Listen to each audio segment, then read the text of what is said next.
కొంతమంది ఏదైనా పొరపాటు చేస్తే దానినే తలుచుకుంటూ లోలోపల కుమిలిపోతూ ఉంటారు. సున్నితమైన మనసు అవటం వల్ల ఎదుటివాళ్ళు చేసిన తప్పును క్షమించగలుగుతారు. కానీ తన తప్పును తాను క్షమించుకోలేక మదనపడుతూ పశ్చాత్తాపంతో లోపల లోపల బాధపడుతూ ఉంటారు.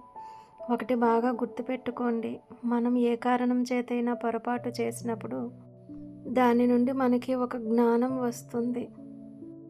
ఏ రకంగా జీవించాలి, ఏ పొరపాటు వల్ల ఎలాంటి తప్పులు జరుగుతాయి, ఎంతమంది మనకు దూరం అవుతారు, ఎటువంటి సమస్యలను ఫేస్ చేయాలి, ఇంకెప్పుడు ఇలాంటివి చేయకుండా ఎలాంటి జాగ్రత్తలు తీసుకోవాలి, అనేక విషయాల్ని మనం చేసిన పొరపాటు నుండే నేర్చుకుంటాము.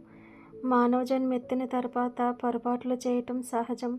దాని నుండి గుణపాఠాన్ని నేర్చుకున్నవాడు పశ్చాత్తాపంతో ఇంకా ఇంకా బాధపడిపోనవసరం లేదు.